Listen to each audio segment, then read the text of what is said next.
The apartment on Delancey Street had 2 bedrooms, 1 bathroom, a kitchen that was functional without being generous, and a living room window that faced east and caught the morning light in a way that was, depending on the season, either beautiful or aggressively inconvenient. Marcus Webb had lived in it for 2 years before his previous roommate moved out to get married, which left him with a rent he could not comfortably cover alone and a 2 bedroom apartment that suddenly felt, as apartments do when they lose a person, much larger than it had any right to be. He found Eli through the usual channels: a roommate matching site, 3 shortlisted candidates, one who had a pet snake that Marcus declined without apology, one who asked about the parking situation for a vehicle Marcus subsequently learned was a food truck, and then Eli Park, who arrived for the walkthrough in a clean gray sweater and answered every question with a directness that Marcus found immediately easier than charm. "Do you cook?" Marcus had asked, a standard question. "Yes," Eli had said, not impressively but reliably. "Do you have people over a lot?" "Rarely," Eli had said. "I'm a quiet person." "Any habits that might be annoying to live with?" Eli had considered this with an honesty that was slightly surprising. "I leave books on every flat surface," he said, "and I sometimes work very late and forget that other people are sleeping. I'll try to manage both." Marcus had said yes on the spot, because the snake and the food truck had recalibrated his expectations, but also because there was something about Eli Park's exact, unperformed honesty that felt like it would be easy to live around. He was right about that, and also completely wrong about it, and the truth of both would take him several months to fully understand. Eli Park was 26 years old when he moved into the apartment on Delancey Street. He was a PhD candidate in comparative literature at the university 12 blocks north, writing a dissertation about narrative structures in post-war Korean fiction that he described, when people asked, as exactly as niche as it sounds, "But I can't imagine caring about anything more." He was Korean American, third generation, with the particular dual fluency of someone who had grown up navigating 2 cultures with enough ease that neither one had won and both had contributed something essential. He was, as advertised, a quiet person.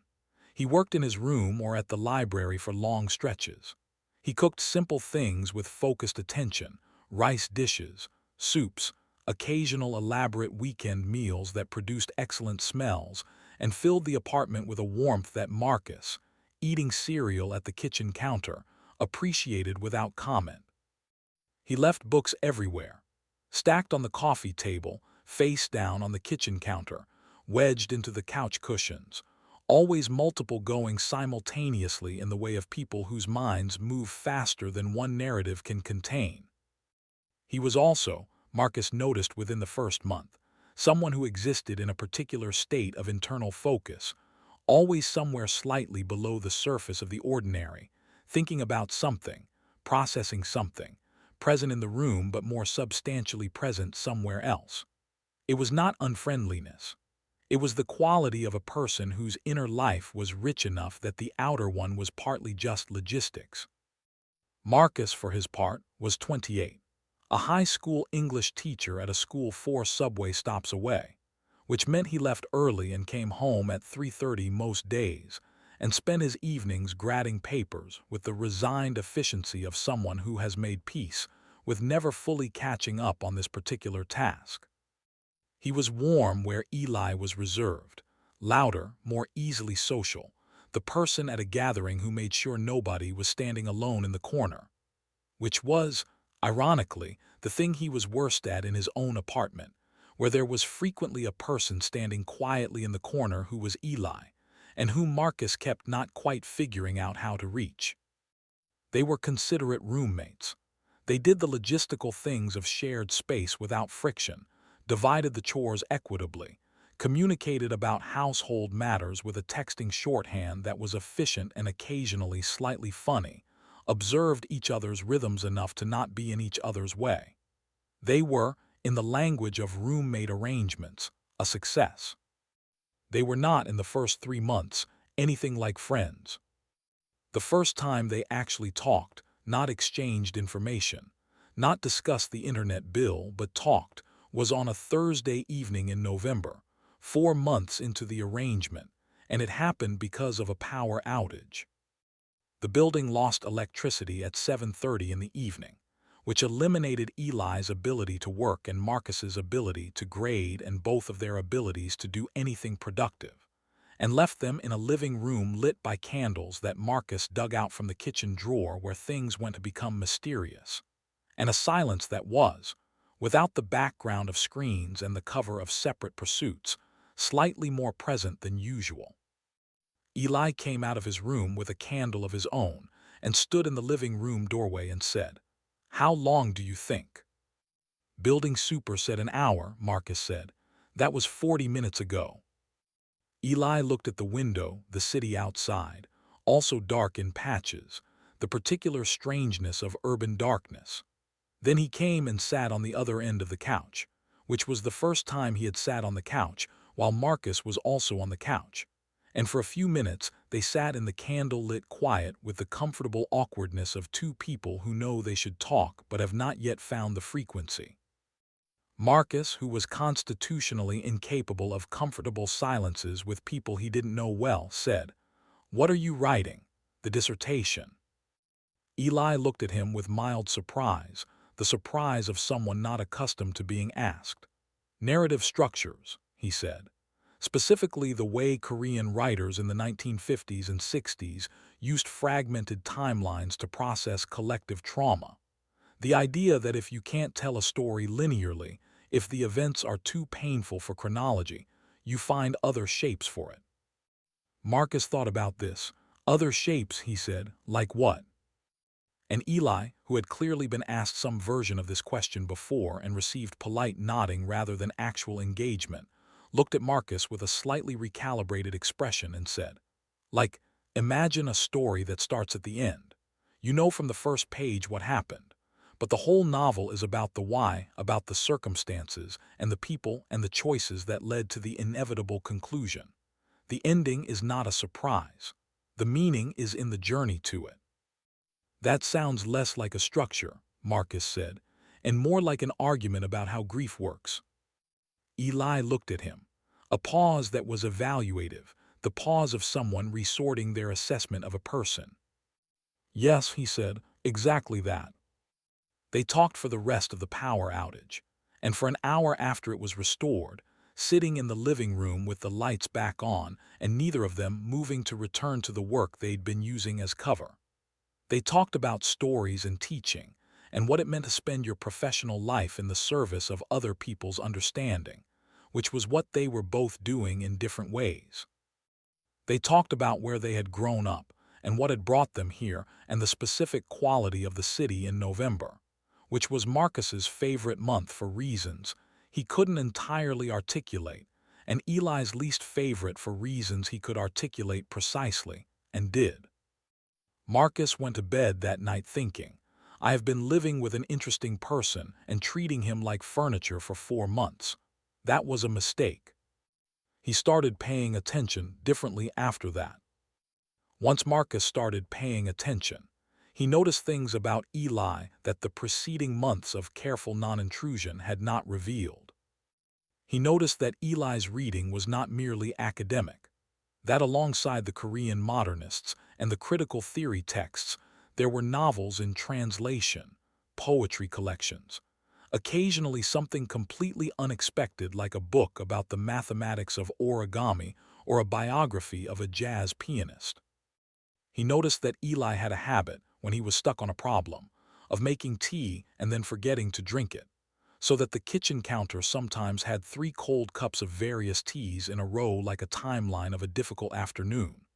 He noticed that Eli laughed rarely, and when he did it was complete, a full thing, not a polite thing, and it was directed at things that were genuinely funny rather than things that were just presented as funny, which made the laugh, when it arrived, feel like a gift rather than a courtesy.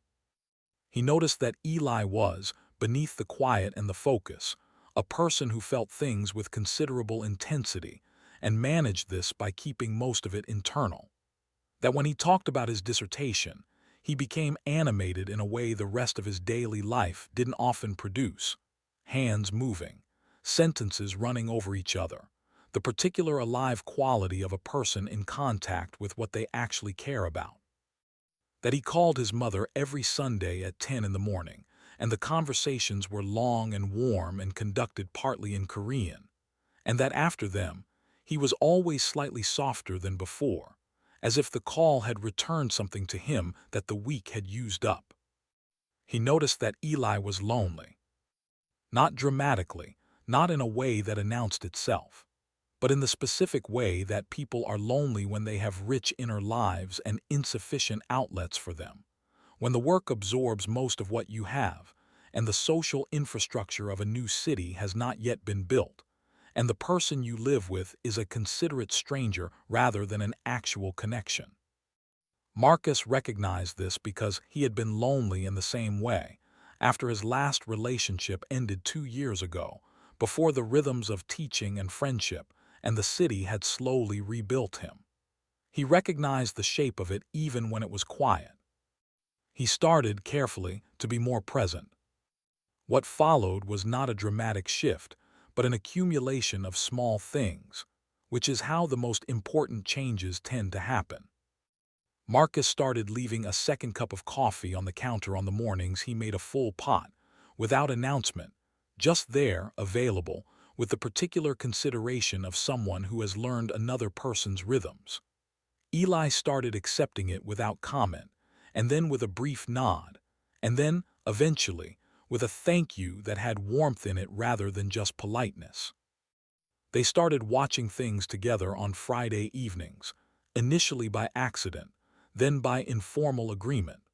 Marcus had strong opinions about films and expressed them freely. Eli had equally strong opinions and expressed them precisely. Their disagreements were interesting rather than combative because they were coming from different but compatible critical frameworks. Marcus cared about character and emotional truth. Eli cared about structure and what the form said about the content, and a film seen through both lenses simultaneously was, they discovered, richer than a film seen through either one alone. They cooked dinner together occasionally, not by formal plan, but by the organic drift of two people in a kitchen in the early evening, one of them starting something and the other drifting in to help or observe and staying. Eli's cooking was careful and specific. Marcus's was more improvisational and more likely to require emergency intervention. The combination produced meals that were better than either of them would have made alone, which seemed to be true of them generally. By December, 5 months in, they were, without having discussed it or named it, genuinely good friends. The kind of friends who knew each other's silences and could be in them without filling them. The kind who said the real thing rather than the easy version. The kind who existed as a fact of each other's daily lives in the particular way that only people who share a space can. Marcus was aware by December that what he felt for Eli was not straightforwardly categorizable as friendship. He was not yet doing anything about this awareness except experiencing it and carefully not examining it too directly, which was a strategy he had learned in his 20s worked very poorly, but had not yet developed a better replacement for. Marcus Webb had known he was gay since he was 19, in the uncomplicated way of someone for whom the knowledge arrived with relief rather than confusion. Oh, this is what it is. That explains everything. He had been out since his early 20s, with a matter-of-factness that tended to disarm the people who were braced for something more fraught, because Marcus was someone who found performance of any kind exhausting, and had decided early that his identity was simply a fact about himself, not a statement or an argument. He had been in 2 relationships. The first, in his early 20s, was warm and good, and ended by mutual recognition that they were better friends than partners, which they had proceeded to become, and still were. The second had lasted 2 years, had been serious enough that Marcus had briefly thought about a future, and had ended 18 months ago when his partner received an opportunity across the country that was too good to refuse, and they had both, honestly, recognized that what they had was not the kind of love that survives that distance intact. He had been since then single. Not unhappily, his life was full in the ways that mattered, and he had learned the difference between loneliness and solitude and had made his peace with the second. But he was someone who loved being loved, who was at his best in the presence of a person who knew him fully, and whose apartment had felt, on certain evenings, like a space waiting for something he hadn't yet found. He was beginning to have thoughts, careful, tentative, slightly alarmed thoughts, that the waiting might be over. He was also aware, with the realistic pragmatism of someone who had lived in the world for 28 years, that Eli Park had never said anything that clearly indicated he was gay, had never expressed interest in anyone of any gender in the months Marcus had known him, and was, primarily, his roommate, which meant that any mistake in the reading of this situation had consequences that would be difficult to live with at close range. So he did what people do when they are afraid of misreading something important. He watched, and waited, and did not say anything, and let the weeks accumulate while the thing he was not quite nomming grew quietly in the background like a plant in a room you're pretending not to notice. January arrived with the cold clarity that the first month of a new year produces, the sense of pages turned, of accounting done, of honest reckoning with where you are and where you are going. The university started again after the winter break. Marcus went back to school. The apartment returned to its regular rhythms. Eli came back from 2 weeks at his parents' house in Seattle quieter than he had left, not unhappy, Marcus assessed, but carrying something. He answered the normal questions about Christmas and the trip with warmth but brevity, and returned to his work with an intensity that suggested the work was partly also an escape from whatever he had brought back with him. Marcus didn't push. He left the second cup of coffee. He was present without demanding presence in return. He trusted correctly, as it turned out, that when Eli was ready to say something, he would say it. It took 3 weeks. It was a Thursday, late past 11, which was not unusual for either of them, both being people whose most productive hours leaned toward the late side. Marcus was on the couch grading a set of essays on the Great Gatsby with the resigned dedication of a man who has read 47 different students' interpretations of the green light and is trying to find 47 different ways to respond to them meaningfully. Eli's light was on under his door, which was its own kind of companionship. At 11:20, the door opened. Eli came out in the clothes he worked in, dark jeans, a faded university sweatshirt, sock feet, and stood at the edge of the living room with an expression that Marcus had not seen on him before. It took Marcus a moment to identify it, because Eli's expressions were not usually this unguarded. He looked nervous. Eli Park, who Marcus had seen give a conference presentation on fragmented narrative structures, to a room full of academics without a single visible moment of uncertainty, looked nervous. "Hey," Marcus said, setting down his pen. "Hey," Eli looked at the floor briefly, then back up. Can I ask you something?" "Of course," Marcus said. He shifted on the couch, giving the conversation his full attention. "Sit down if you want." Eli sat, not on the far end of the couch where he usually sat, but in the middle of it, which was close enough that Marcus could see the particular tension in the way he was holding himself.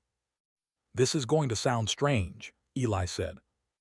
"Okay," Marcus said. Eli stopped, started again. "My department has a faculty dinner in 2 weeks. It's one of those things where everyone is expected to attend, and it's fine, it's just another stop.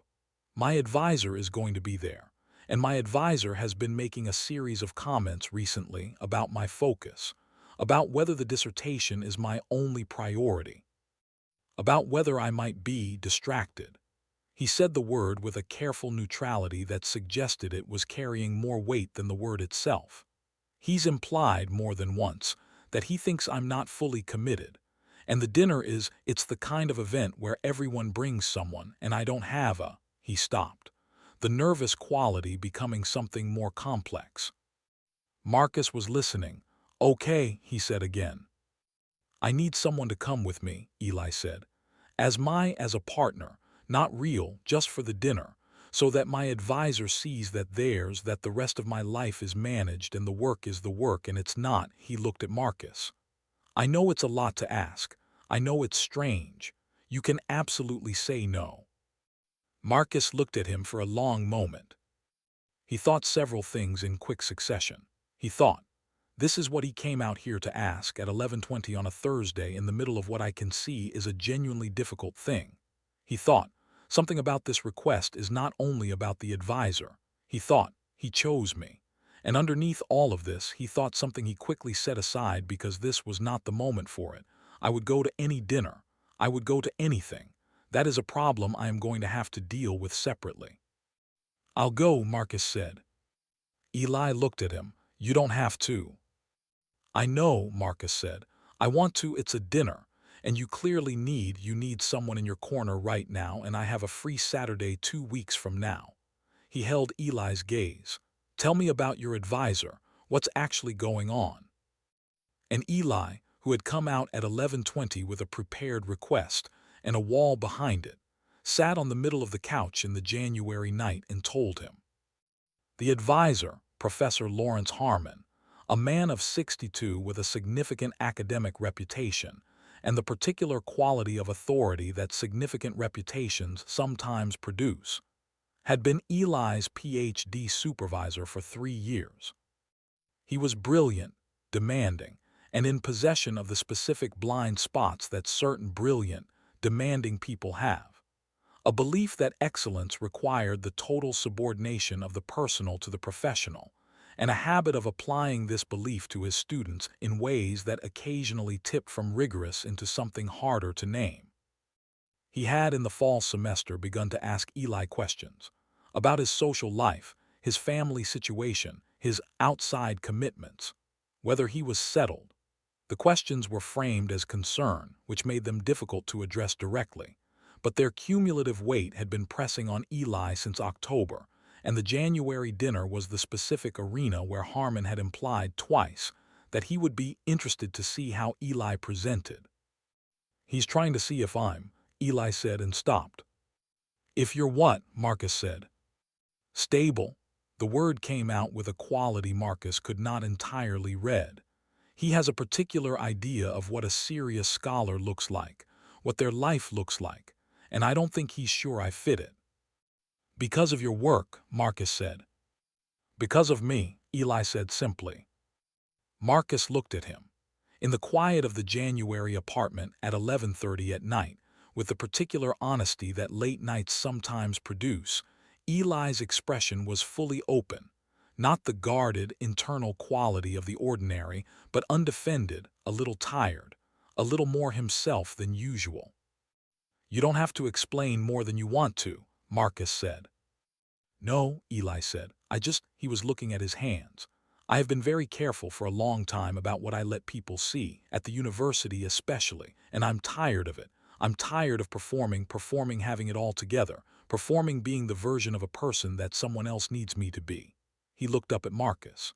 "The dinner felt like another performance, and then I thought if I'm going to perform anything, I'd rather do it with someone I actually trust." "Someone I actually trust." Marcus held that sentence, said it carefully in the part of himself that was paying close attention. "Then I'll be there," Marcus said, "and I'll be convincing." Eli almost smiled. "You're a teacher," he said. "You perform for a living." "I'll take that as a compliment." "It was," Eli said. They talked for another hour, not about the dinner, but about Harmon and academia, and the particular psychological weight of having your whole professional future dependent on the approval of one person who doesn't see you clearly. Marcus talked about teaching, about the way certain students had to navigate being seen through the wrong lens and what it cost them, and how the right response was always to make the lens irrelevant, not to reshape yourself to fit it. Eli listened the way he always listened, fully, with his whole attention, and at one point said, "You're good at this, being present with people. I notice it, but I don't think I've ever said it." Marcus looked at him. "Thank you," he said. "That means something." A brief quiet, different from their usual comfortable silences, warmer, more specific, carrying something. "I'm glad I asked," Eli said. "I'm glad you did too," Marcus said. He went to bed an hour later and lay in the dark for a long time, thinking about the word trust, and what it meant that Eli had used it, and whether the favor he had agreed to was as straightforward as it had been presented, and whether, underneath it all, there was something in this apartment that was building toward something neither of them had named yet. The 2 weeks before the dinner changed things. Not dramatically. There was no single event, no declared shift, no conversation that rerouted them. But the favor and the conversation that had followed it had altered the quality of the space between them in a way that was real and cumulative. They talked more, not about logistics or the apartment, but about actual things, the way they had on the night of the power outage, but more easily now, with less of the friction of people still finding their frequency. Eli talked about his dissertation in the way he talked about it when he was fully engaged, following the ideas wherever they went, losing the careful self-monitoring, becoming the version of himself that Marcus was increasingly convinced was the truest one. Marcus talked about his students, the ones who were struggling and the ones who were surprising him, the specific daily drama of a classroom full of teenagers trying to figure out who they were through the lens of books that were written for exactly that purpose. They went over the dinner practically, who would be there, what the dynamics were, what Eli needed Marcus to know. And in the course of this, Eli talked about himself in ways he hadn't before, about growing up as one of the few Asian American students in his high school in Seattle, and the specific navigation that had required, about choosing literature as a field because stories had been the place, since childhood, where he felt most at home, about his parents, who were quietly proud and quietly anxious in the particular way of parents who want their children to be happy, and are not always sure what happiness requires. And Marcus, listening, kept having the same experience, the experience of a person becoming more fully known to you, which is one of the most disorienting and wonderful things that can happen to a human being. On the Wednesday before the dinner, they were in the kitchen cooking together, Eli doing something precise with vegetables, Marcus boiling pasta with the confident simplicity of someone who has decided pasta is a philosophy rather than just food, and Marcus said, without quite planning to, "Can I ask you something?" "Yes," Eli said. "At the dinner, when Harmon sees you walk in with someone, what do you need him to see?" Eli was quiet for a moment. His hands continued the precise work with the vegetables. "Someone who chooses me," he said. His voice was even. "Not out of obligation or convenience. Someone who is genuinely, who is there because they want to be." Marcus looked at the back of his head, at the way he was holding himself, the controlled stillness he used when he was managing something. "I can do that," Marcus said. Eli turned around. Their eyes met across the kitchen. "I know," Eli said. "That's why I asked you." The dinner was at a faculty member's house in the university neighborhood, a well-furnished Victorian with the particular warmth of a house that has been lived in seriously, books on every surface, art that was chosen rather than decorative. 12 people, standing first with drinks, then around a long table. Marcus wore the gray blazer that his sister had insisted on buying him 2 birthdays ago, and which he had worn to approximately 3 events, because it was slightly more effort than his natural level of formality required. He arrived at Eli's door at 6:15 and knocked. And Eli opened it in dark trousers and a deep blue shirt that was simple and exactly right, and they looked at each other for a moment. "You look good," Marcus said. Eli looked slightly surprised by this, which was its own kind of information. "Thank you," he said. "So do you." They took the subway together, and in the particular intimacy of a subway car on a Saturday evening, standing close because the car was full, Marcus was aware with unusual intensity of exactly how close they were and what it meant and didn't mean, and what he was going to do about the growing, persistent, impossible-to-ignore fact of what he felt. Later, he was going to think about that later. Professor Harmon was exactly as Eli had described, imposing, perceptive, with the quality of someone who takes readings of rooms and people with the automatic precision of long practice. He shook Marcus's hand with the particular evaluative handshake of a man who believes you can assess a person in 3 seconds, and looked between Marcus and Eli with an expression that was carefully neutral. "And you are," he said to Marcus. "Marcus Webb," Marcus said. "I teach English at," he named the school, "which makes us both, in different ways, in the business of convincing people that books matter." Harmon's expression shifted slightly. Not warmth exactly, but recalibration. "A teacher," he said. "And how long have you and Eli?" "Long enough to know the difference between his good ideas and his great ones," Marcus said, with the easy confidence of someone who genuinely believes what they are saying, because Marcus did genuinely believe it. "And long enough to know that the great ones come at about 11 at night when he's technically supposed to be stopping for the day." Eli, beside him, made a small sound that might have been the beginning of a laugh. Harmon looked at Marcus with something that was adjacent to respect. "You know his work," he said. "I know him," Marcus said, which was true, and which was, he realized as he said it, the most important distinction. The dinner proceeded. They sat together, Marcus and Eli, at the long table, and the particular ease between them, the ease that had been building since November, that had deepened in the 2 weeks of preparation, that was fully present now in a room full of people who didn't know them, was visible. Not performed. Actual. 2 people who knew each other, comfortable in the knowing.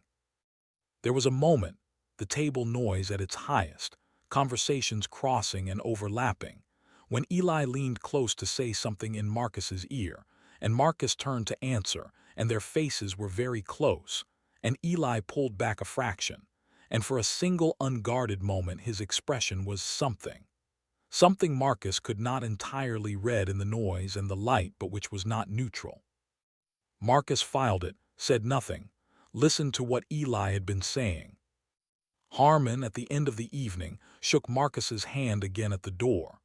"It was a pleasure," he said, and this time there was something in it that had not been there at the start. They walked to the subway in the cold January night, close together against the temperature, and Eli said, "Thank you. You were exactly what I needed."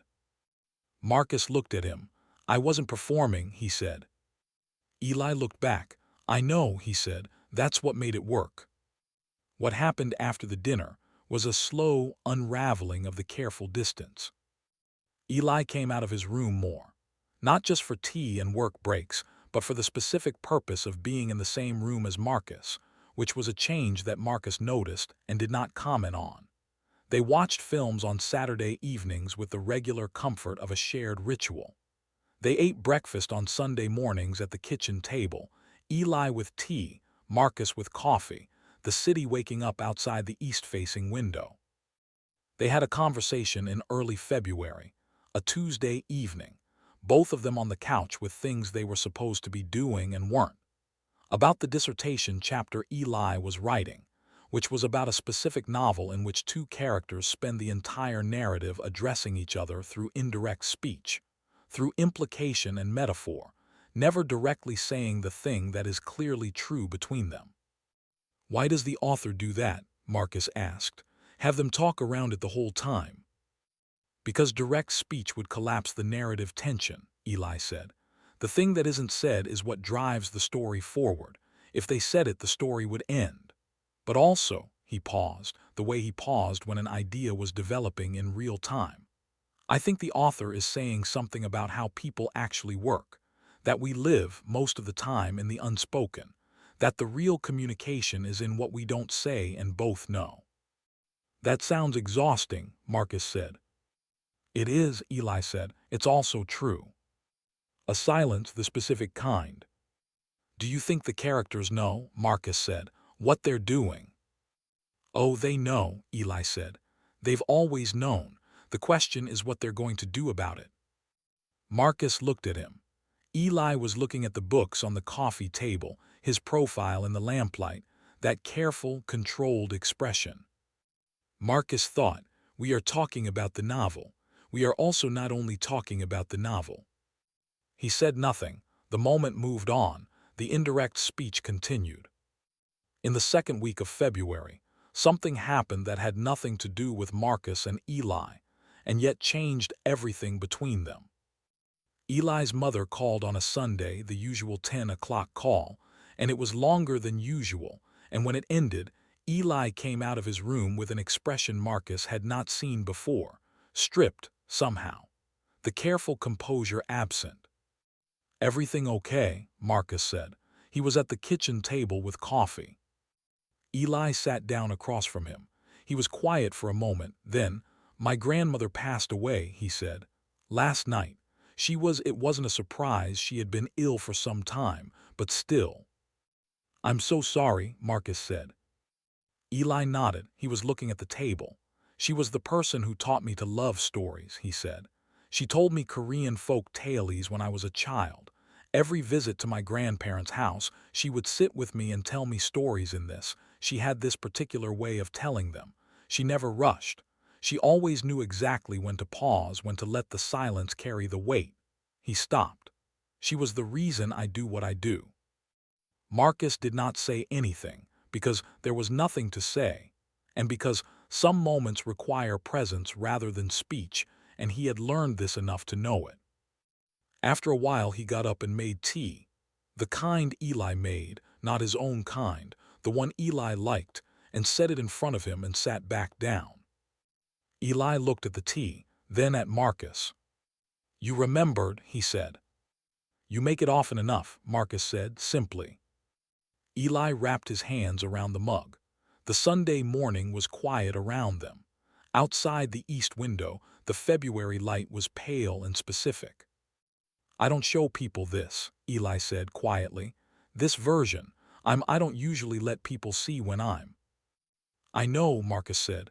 "I'm glad you let me." Eli looked at him with an expression that was fully open. Every layer of the careful, composed presentation absent. Just the actual person, grief and all, looking at Marcus across a kitchen table. "Why do you?" Eli started and stopped. "Why do I what?" Marcus said. "Why do you take such good care of me?" Eli said. The question arrived quietly, without accusation or complexity, as a genuine inquiry. "You've been, since the beginning, you've been the coffee, the dinner, the way you listen. You treat me like I matter, and I haven't given you a lot to work with most of the time." Marcus looked at him steadily.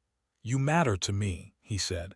"That doesn't require reciprocal effort to be true." Eli held his gaze. Something in his expression that was shifting, adjusting, reconsidering something. "Marcus," he said, and then stopped, as if he had arrived at a door and was not yet sure whether to open it. "Yeah," Marcus said. A silence, long enough to be something. Then Eli said, "I need to tell you something. I've been trying to figure out how for a while." Marcus felt his pulse do something he chose not to draw attention to. "Okay," he said. "I'm gay," Eli said, quietly, simply. I don't say that easily. I've been careful about it for reasons that made sense at the time and that I'm reconsidering." He was looking at his hands. "I don't know why I'm telling you on a Sunday morning when I'm already feeling like I've been taken apart. Maybe that's exactly why. There's no more composure left to protect." Marcus was very still. "Thank you for telling me," he said.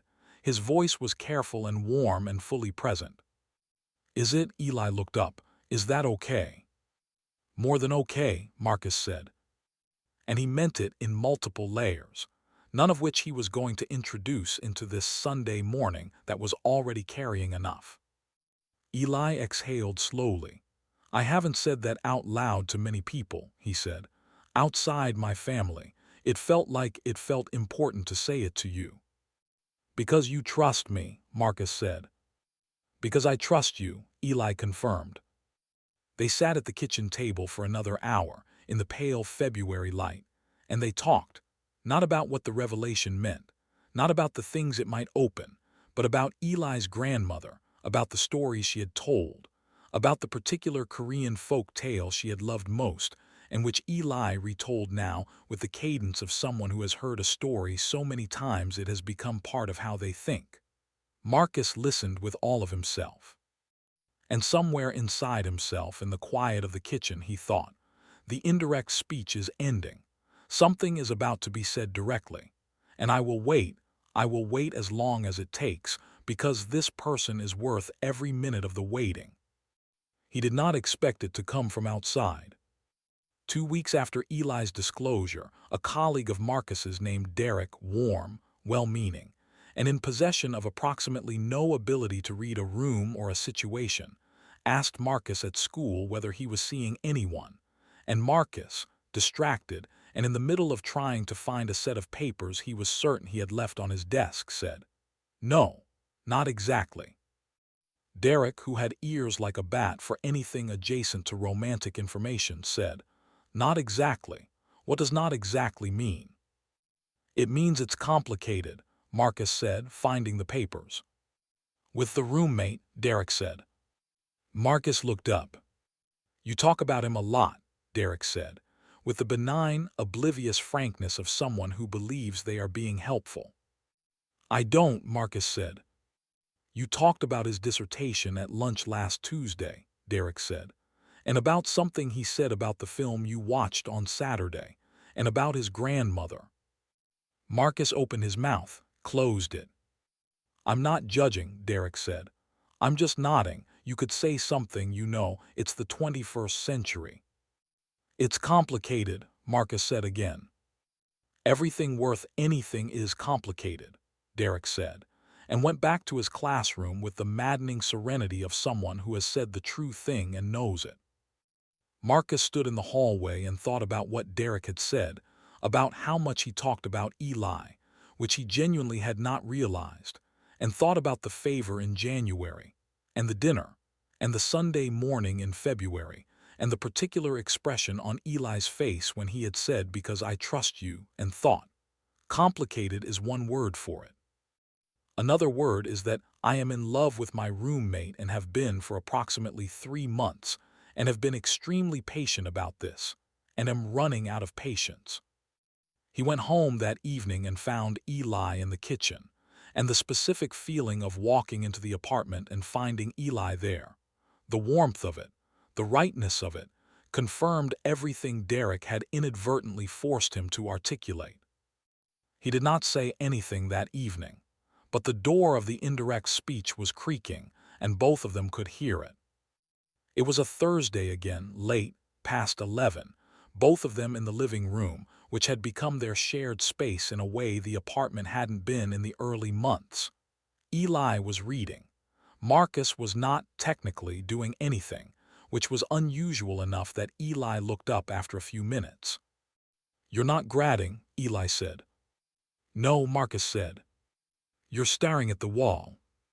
"I'm thinking," Marcus said. Eli set his book down. "About what?" Marcus looked at him. At Eli Park in the lamplight, in the apartment they shared, who had asked him a strange favor in January and trusted him in February, and was looking at him now with that full, clear attention that was one of the things Marcus loved most specifically about him. "About something I've been trying to figure out how to say," Marcus said. Eli was very still, that quality of held breath. "I know this is," Marcus started. "We live together, and that makes this either the best possible situation or the worst possible one to say this in, and I've been going back and forth on that for weeks. And I've decided that not saying it is worse than saying it wrong, so I'm just going to say it." "Marcus," Eli said quietly. "I'm in love with you," Marcus said. "I think I have been since somewhere around December, maybe November, maybe earlier than that. I think it started as something I was trying not to notice and became something too large to continue not noticing." He held Eli's gaze. I'm not asking you to feel the same thing. This doesn't have to change everything. But you told me on a Sunday morning that you trust me, and I don't think I can be the kind of person who is worthy of your trust if I'm hiding the most important thing I'm currently thinking. The apartment was completely quiet. Eli looked at him with an expression that Marcus could not read, or thought he couldn't, until he looked more carefully and saw what was in it, and understood that he had been misreading it only because he was afraid to read it correctly. "Ask me at the dinner," Eli said slowly, "what I needed Harmon to see." His voice was careful and even in carrying something. "I said I needed him to see someone who chooses me, not out of obligation, not out of convenience." He paused. "The reason that's what I said, the reason that's the thing I needed, is that it's the thing I've wanted for a very long time and have not known how to ask for directly." He was looking at Marcus with full, unguarded honesty. "You chose me before I asked you. Every morning coffee, every dinner, every Sunday in February." He stopped. "I have been trying to find the language for what I feel, and I think the most honest version of it is, I don't want any of this to stop. Not the apartment, not the Fridays, not the Sundays, not you." Marcus was very still. "I'm not experienced," Eli said. I haven't done this properly. I don't know all the ways I might get it wrong." "I'm not asking for someone who gets it right," Marcus said. "I'm asking for someone who's trying." Eli looked at him for a long moment. Then, with the careful precision that was so completely him, he reached over and took Marcus's hand. Not dramatically, not as a declaration. In the specific way you reach for something you have wanted for a long time and are finally, carefully, allowing yourself to have. Marcus looked down at their hands, then at Eli. "Hi," he said. Eli almost smiled. "Hi," he said. The morning after the Thursday night arrived with the particular quality of mornings that follow important evenings. Slightly luminous, slightly impossible feeling.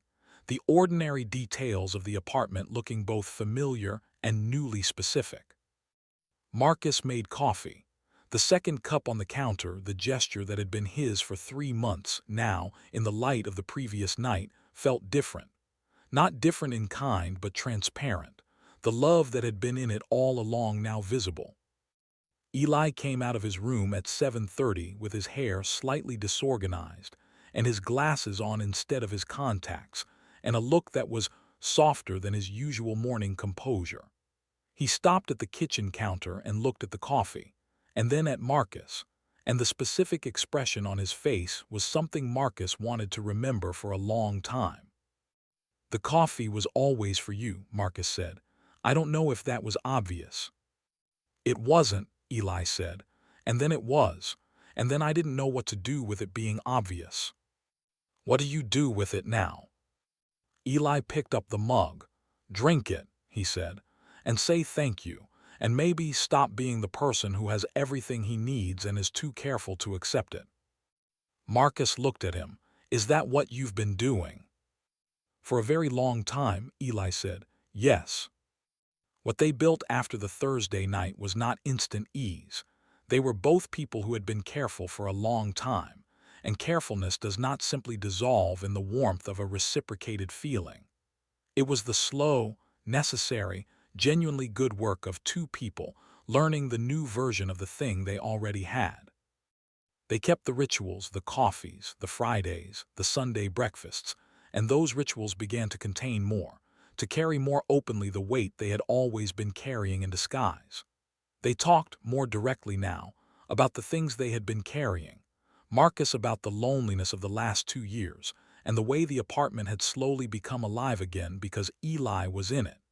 Eli about the years of careful management, of choosing self-containment over exposure, of deciding that being seen was too dangerous until the evidence that Marcus had assembled every day since November had finally made the decision for him.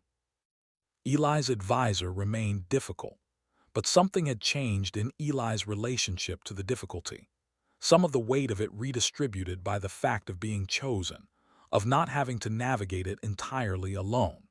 He defended his dissertation proposal in March with the full force of someone who has found their footing and is no longer spending half their energy performing stability they don't actually feel. Marcus told his colleague Derek, who received the information with the expression of someone receiving the answer to a question they asked months ago, which was accurate.